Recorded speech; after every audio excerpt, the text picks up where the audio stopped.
Hi, everyone, I'm Kira, and this is my story. Life before the pregnancy was simple and happy.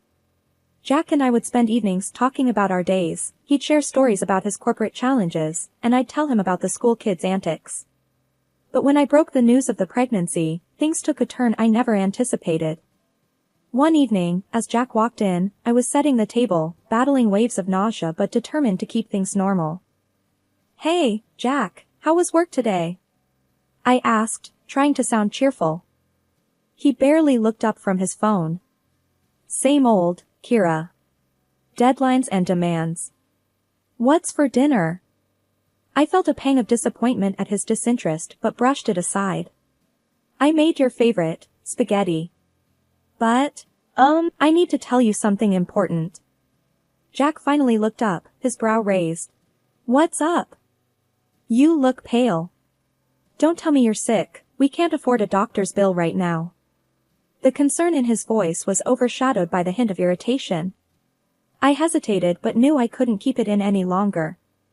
"It's not that, Jack. I'm pregnant."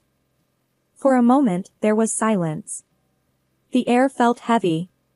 Jack's face, usually so full of confidence, went blank. "Pregnant? Are you sure, Kira?" His voice was a mix of surprise and something else I couldn't quite place. "Yes, the tests confirmed it. We're going to have a baby, Jack." I tried to sound excited, hoping my enthusiasm would be contagious. Jack didn't respond. He just stared at the floor, lost in thought. The silence stretched between us, and I felt a cold dread settling in my stomach.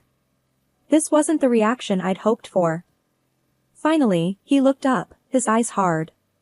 "Kira, you know my job's been on the line with all the cutbacks. And now this? How are we supposed to manage with a baby? Have you thought about that?" His words stung. I had imagined joy, hugs, maybe even happy tears. But instead, there was this, a cold, hard dose of reality served by the man I loved. "I know, Jack, it's unexpected. But it's also a blessing, isn't it? We can make it work. Maybe I can take some extra tutoring on the side, and—" Jack cut me off, his voice rising. "Extra tutoring? Kira, you're not thinking straight. A baby is not just about extra expenses for a few months. It's a lifelong commitment. And with your job, how are you going to manage?" I recoiled at his tone. This wasn't a discussion, it was a confrontation. My attempt to keep peace shattered like glass under the weight of his words. "Jack, please, let's just talk about this calmly. We can make a plan, figure out the finances." But he was already grabbing his coat, his face a mask of frustration and anger. "I need some air. We'll talk about this later, Kira. Or better yet, you figure it out. You're the one who's so happy about this blessing." And with that, he was gone, the door slamming shut behind him. I stood alone in our small kitchen, the untouched spaghetti cooling on the table, a symbol of our suddenly uncertain future. Weeks had passed since I broke the news to Jack, and each day felt like walking on thin ice. I was doing my best, trying to keep up with my teaching job despite the nausea that hit me without warning. But the day came when my body couldn't keep up, and I had to face the inevitable. I was sitting at the kitchen table, the unpaid leave form from the school in front of me, my hands trembling as I waited for Jack to come home. The clock ticked loudly in the quiet room, each second stretching into eternity. The door finally opened, and Jack walked in, his face buried in his phone. He barely glanced at me as he took off his coat. "Jack, we need to talk," I said, my voice barely above a whisper. He sighed, a sound of tired irritation. "What is it now, Kira? I've had a day from hell at work. Can it wait?" I shook my head, feeling the weight of the moment. "It's about my job. I can't keep up, not with the baby and my health. I had to take unpaid leave." The words hung in the air, and I watched as Jack's expression turned from annoyance to disbelief, then to anger. "Unpaid leave? Are you out of your mind, Kira? How in the hell are we supposed to manage without your salary? Did you even think about that before making this brilliant decision? His voice was rising, each word a sharp jab at my already fragile state. I tried to keep calm, to explain the situation. Jack, please understand. I'm not doing this by choice. The doctor said it's crucial for the baby's health. I'm sick all the time, I can't stand up in front of a class without feeling like I'm going to pass out. What was I supposed to do? But my words seemed to fuel his anger even more. You always have an excuse, don't you, Kira? It's always something with you. First, you bring this surprise pregnancy on me, and now this? What's next?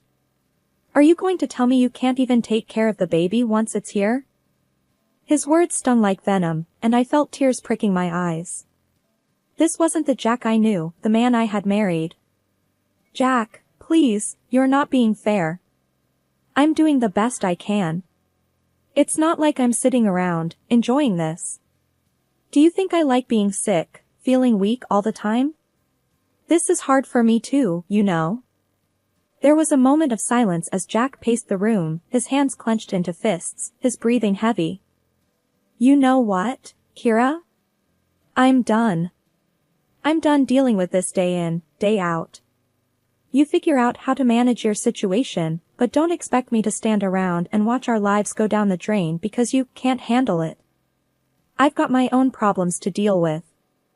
The days following our confrontation felt like moving through a thick fog.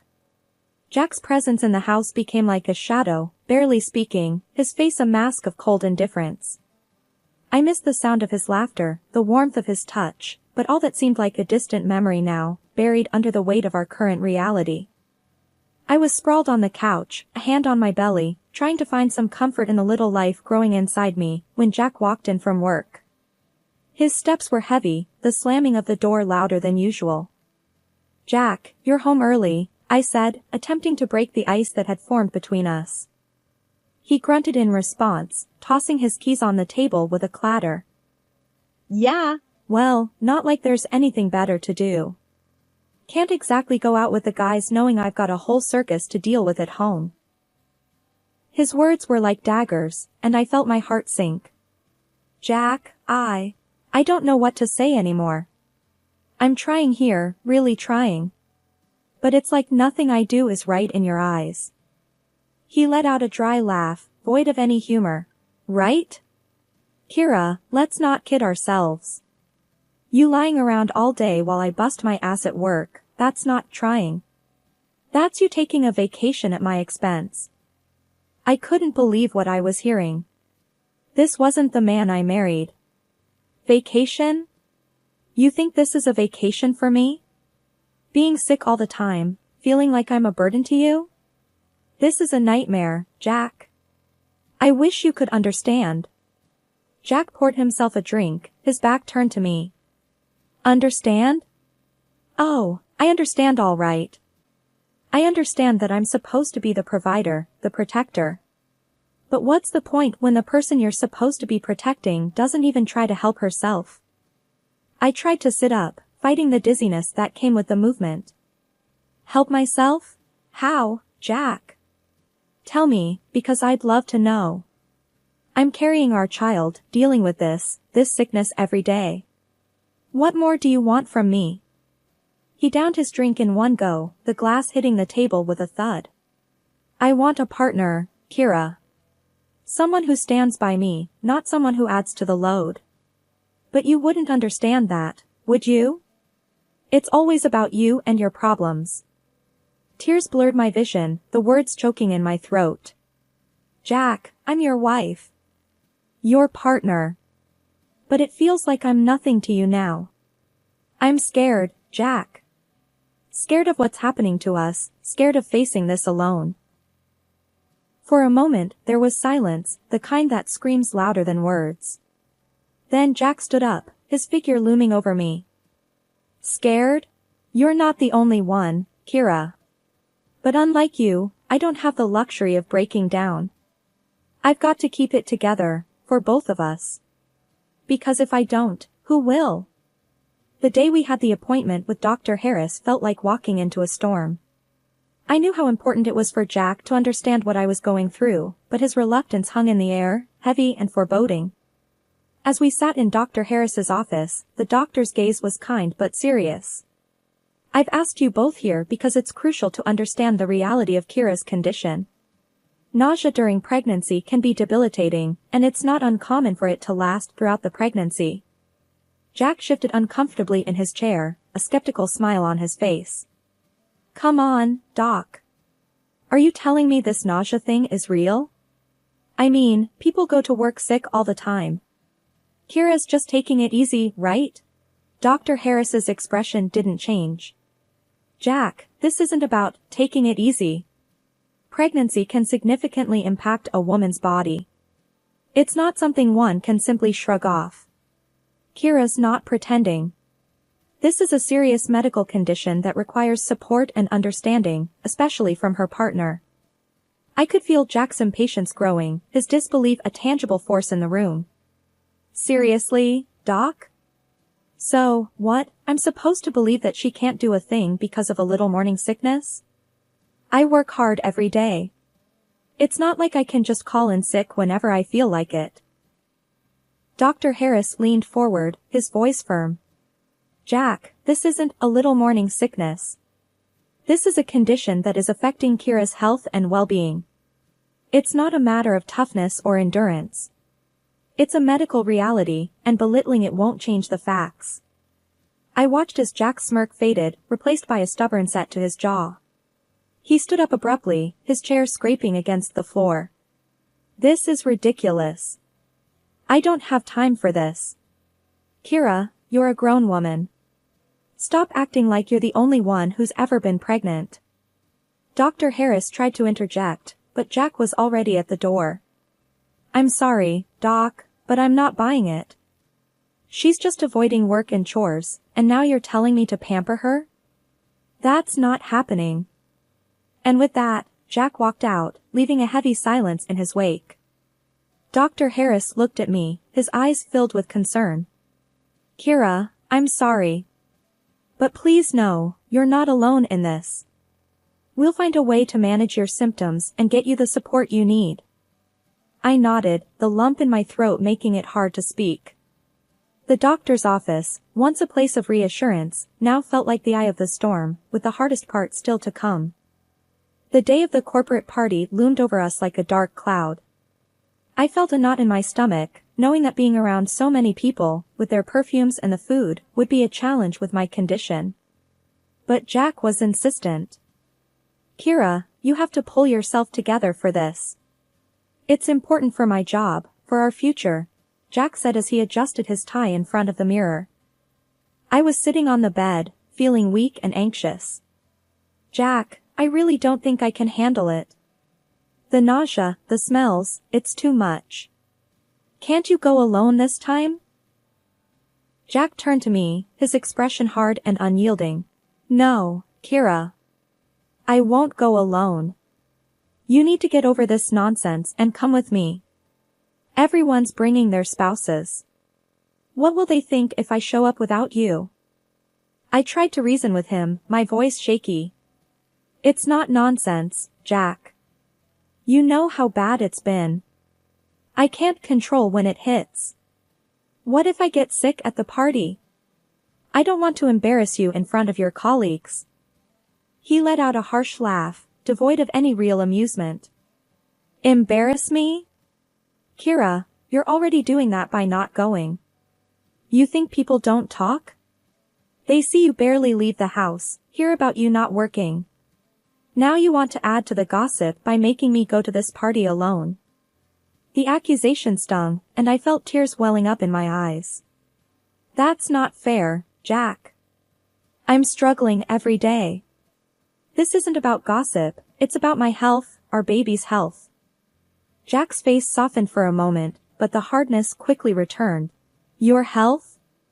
What about my health, Kira? My career? You think I don't have enough on my plate? Now suck it up, get dressed, and let's go. We're already late. Feeling defeated and scared, I slowly got up and started getting ready. The drive to the party was silent, the tension between us thick enough to cut through. As we walked into the building, the noise and the smells hit me like a wave. My stomach churned, and I felt the color drain from my face. Jack was busy greeting his colleagues, a forced smile plastered on his face. "Jack, I really don't feel good," I whispered, clutching his arm. He looked at me, annoyance flashing in his eyes. "Not now, Kira. Just try to get through the evening. It's important for me." But it was too much. The room started spinning, and I knew I was going to be sick. I tugged at Jack's sleeve, desperation in my voice. "Jack, I need to get out of here. Please." That's when it happened. Jack's grip on my arm tightened, and he pulled me away from the crowd, hissing in my ear. "You just can't help yourself, can you? Always making a scene. Just go, then. Get out of here if you're going to be like this." He dragged me out into the corridor, his grip bruising my arm. I could barely stand, the nausea overwhelming me. "Jack, please, I can't." But he was relentless. With a rough shove, he pushed me towards the exit. "Walk home, Kira. And don't you dare come back until you've learned not to embarrass me like this."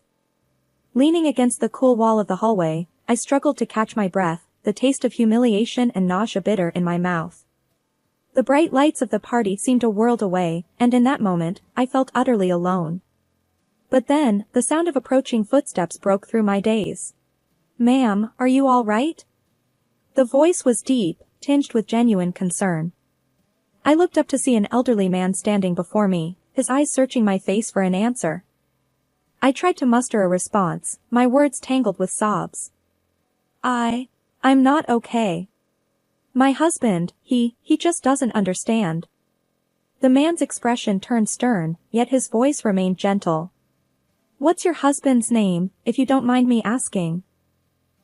Between shaky breaths, I managed to utter, Jack Harrison." A flicker of recognition crossed the man's face, but he quickly masked it with a nod. "I see. And why, may I ask, did he leave you out here all alone?" The concern in his voice was a balm to my frayed nerves. I found myself confiding in this stranger, telling him about the pregnancy, the nausea, and how Jack had dismissed my struggles and pushed me away. The man listened intently, his jaw tightening with every word I spoke. "That's no way for a man to treat his wife, especially in your condition. Jack ought to be ashamed. What kind of partner turns his back on his family when they need him most?"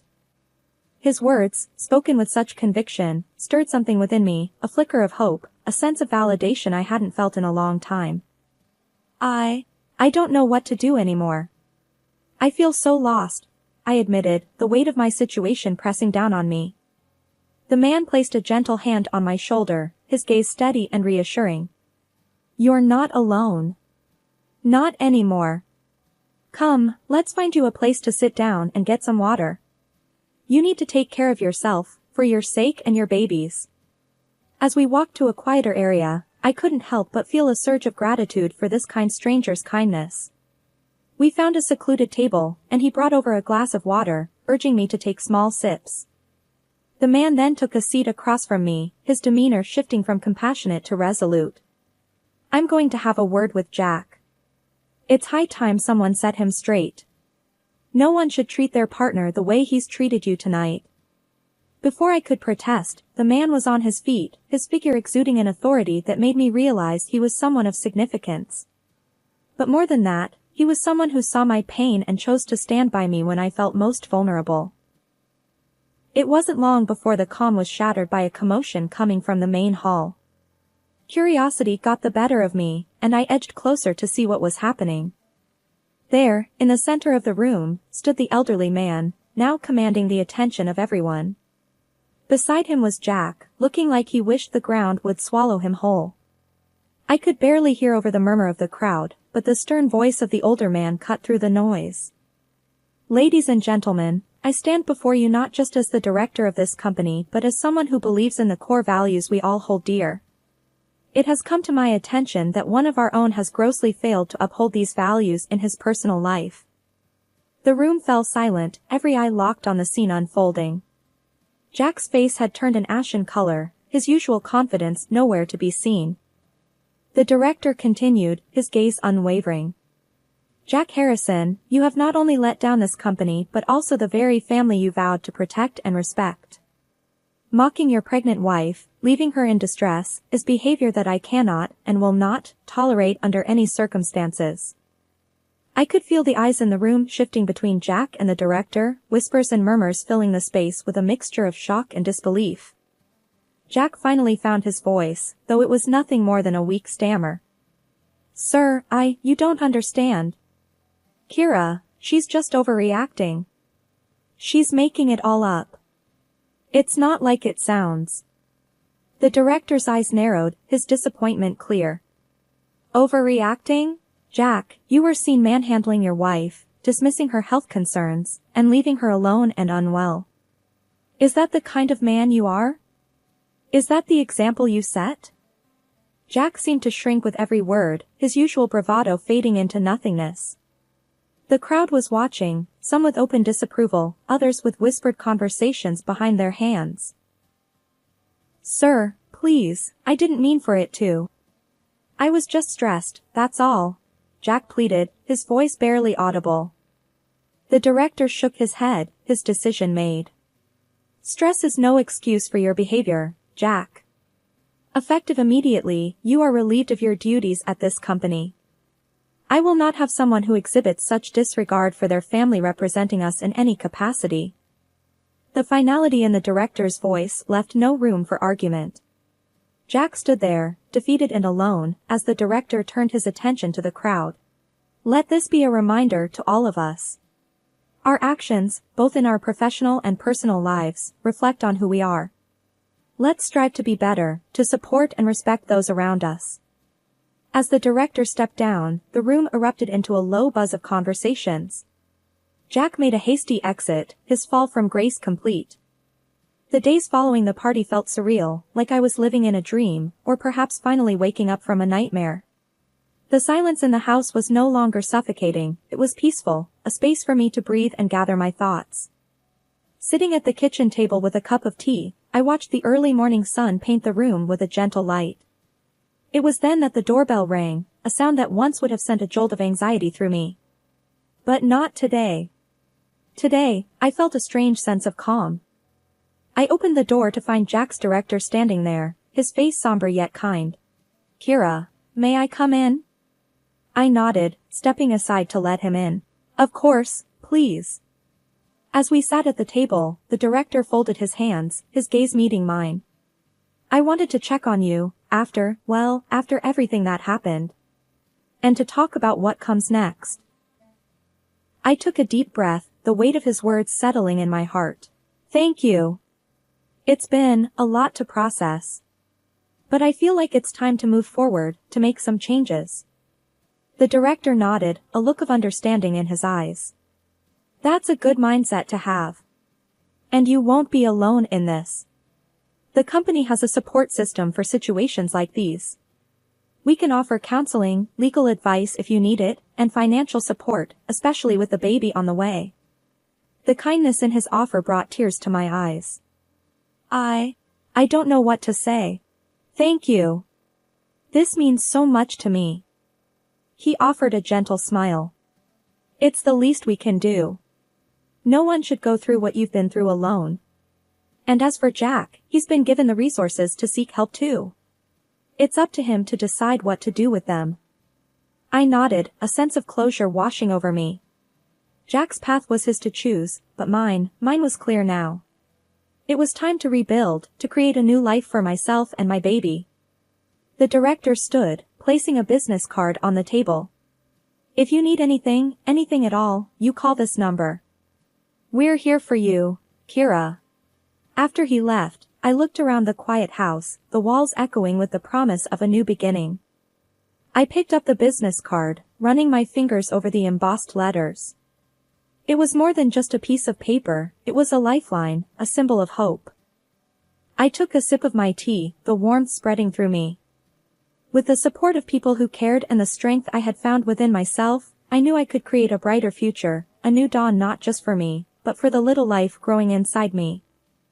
And as I watched the sun climb higher into the sky, I realized that this wasn't the end of my story. It was just the beginning.